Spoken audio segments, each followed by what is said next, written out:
ఒక్కసారి కొమ్మూరి గోల్డ్ కి కాల్ చేయండి. తాకట్లో ఉన్న మీ బంగారాన్ని విడిపించి మార్కెట్ ప్రైస్ కి వాళ్ళు కొనుక్కుని మిగతా డబ్బులు మీకు ఇచ్చేస్తారు. హాయ్ హలో నమస్తే, వెల్కమ్ టు మనం టీవీ. నేను మీ చార్మి. మనం టీవీ ఉన్నది మన కోసం.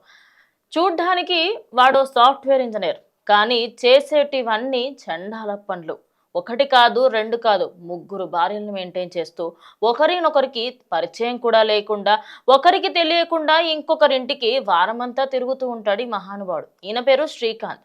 అయితే ఈయనకి సంబంధించి ఫస్ట్ ఒక అమ్మాయిని పెళ్లి చేసుకున్నాడు. పెళ్లి చేసుకున్న తర్వాత ఆ అమ్మాయితో పాటు ఓ పిల్లాడిని కూడా కన్నాడు. ఇప్పటి వరకు అంతా బాగానే ఉంది. ఇక ఆఫీస్లో ఇంకొక అమ్మాయి పరిచయం ఏర్పడింది. ఆ అమ్మాయి ఖమ్మంకి సంబంధించిన అమ్మాయి. ఇక ఆ అమ్మాయితో ప్రేమ వ్యవహారం నడిపాడు. ఓ 2 రోజులు తినింట్లో, 3 రోజులు తనింట్లో అన్నట్టుగా వారంలో ఇటు సగం సగంగా ఉంటూ వస్తున్నాడు. అయితే సాటర్డే సండేస్ మాత్రం ఇప్పుడు పెళ్ళం పిల్లలు ఉంటున్నారు కాబట్టి వాళ్ళ ఇంటికి వెళ్ళేసి వస్తాను, నేను ఇలా బయటికి వెళ్తున్నాను అని చెప్పేసి అటు వెళ్ళి వచ్చేవాడు అనమాట.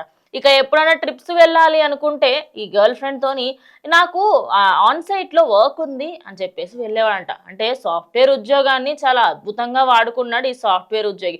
మరి ఇదంతా ఎలా బయటకు వచ్చిందంటే, ఒకరిద్దరు సరిపోవట్లేరు, నాకు మూడో పెళ్లి కూడా చేసుకుంటా అనుకున్నాడు. ఇక దానికి సంబంధించే ఫర్దర్గా ఇంకొక అమ్మాయితో కూడా ప్రేమ వ్యవహారం నడపడం జరిగింది. అయితే ఓన్లీ ఒక అమ్మాయినే పెళ్లి చేసుకున్నాడు కదా. సెకండ్ అమ్మాయి ఎవరైతే ఉందో ఈ మూడో విషయానికి, అదేవిధంగా ఫస్ట్ విషయం తెలియడంతో, ఆహా నీకు ఆల్రెడీ పెళ్ళయి పిల్లలు కూడా ఉన్నారు, నాకు ఈ విషయం నువ్వు ఎందుకు చెప్పలేదు అంటూ నిలదీయగా ఆ అమ్మాయికి సంబంధించి నువ్వేం చేసుకుంటావో చేసుకోపో అని చెప్పేసి వార్నింగ్స్ ఇచ్చాడు. సరే నేను కూడా ఏం చేసుకుంటానో చూడు అని చెప్పేసి వెళ్ళి పోలీస్ కంప్లైంట్ ఇచ్చింది. ఇటు ఓన్లీ తినే కాకుండా నాకు తెలియకుండా ఆఫీస్లో ఇంకో సెటప్ని మెయింటైన్ చేస్తున్నాడు అని చెప్పి ఆ అమ్మాయికి సంబంధించి మొదటి భార్య వెళ్ళి కూడా కంప్లైంట్ ఇచ్చింది. ఇక ఇద్దరు కంప్లైంట్ ఇవ్వడంతో ఈ అబ్బాయి దగ్గరికి వెళ్ళి అడగా, నాకు అసలు ఒకటే భార్య, నేను శ్రీరాముడు లాంటి వాడిని అని చెప్పాడట. ఇక తిను మరి నాతో ఇన్ని రోజులు నువ్వు ఉన్నది ఏంటి అంటే, అయినా నేను నీతో సహజీవనం చేశాను, నేను నీతో లివ్ ఇన్ రిలేషన్షిప్లో మాత్రమే నేను ఎప్పుడు పెళ్లి చేసుకున్నాను, నువ్వే నా దగ్గరికి వచ్చావు అంటూ ఆ అమ్మాయి మీదకి కంప్లీట్గా ఎత్తేశారు. ఇక ఇద్దరు కంప్లైంట్ చేయడంతో ప్రజెంట్ ఆ మూడో అమ్మాయిని పెళ్లి చేసుకుంటాను అని చెప్పాడు కదా. ఇక వీటన్నిటికీ సంబంధించి నువ్వు ఇలానే బిహేవ్ చేస్తే ఖచ్చితంగా నీకు కఠిన చర్యలు తీసుకుంటాము అంటూ ఇక పోలీసులకి సంబంధించి అటు పోలీసులు కూడా ఆయన పైన సీరియస్ యాక్షన్ తీసుకున్నారు. అయితే ఈ వ్యక్తి తన ఉద్యోగాన్ని అడ్డు పెట్టుకొని ఆల్రెడీ పెళ్ళి అయ్యి పిల్లలు ఉన్నప్పటికీ కూడా ఇద్దరు అమ్మాయిలను ట్రాప్ చేయడంతో ప్రజెంట్ ఆయన పైన అయితే కేసు నమోదు చేసి దర్యాప్తు కొనసాగిస్తున్నారు. ఇదే కాకుండా చాలామంది వాళ్ళ ఉద్యోగాలకు సంబంధించి వాళ్ళ ఆఫీసులలో, అదేవిధంగా బయట కానివ్వండి ఎక్కడైనా కూడా ఎవరైనా ఇంకొక అమ్మాయి నచ్చింది అంటే పెళ్ళి అయిందా లేదా అనే ఎలాంటి ఇంగితం లేకుండా చాలామంది అమ్మాయిలైనా సరే అబ్బాయిలైనా సరే, ఓన్లీ అబ్బాయిలని అనట్లేదు, ఇప్పుడు అబ్బాయిలకు సంబంధించిన కేసు నడుస్తుంది, కానీ అమ్మాయిలలో కూడా చాలామంది పెళ్ళి అయినా కూడా మెడలో ఓ మంగళసూత్రం ఉండదు, చేతికి సంబంధించి ఒక రింగ్ ఉండదు, కాలికి మెట్టలు ఉండవు, ఏమీ ఉండవు.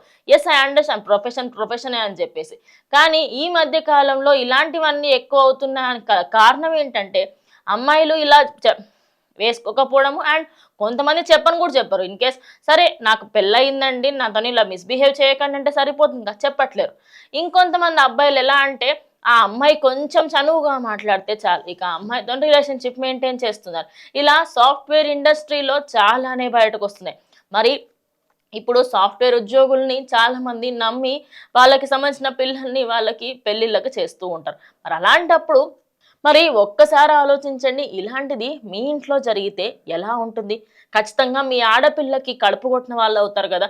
సో ఒక్కసారి మీరు ఎవరితో పెళ్లి చేస్తున్నారు, వాడి బయోడేటా ఏంటి, వాడి బ్యాక్గ్రౌండ్ ఏంటి, అన్ని వివరాలు తెలుసుకొనే పెళ్లి చేయాలి అని చెప్పేసి అయితే ఇప్పుడు చాలామంది చెప్పుకొస్తున్నారు. మరి దీనికి సంబంధించి ఈ సాఫ్ట్వేర్ ఉద్యోగం చేసిన ఘనకార్యాల గురించి మీరేమన్నా ఖచ్చితంగా కమెంట్ చేయండి.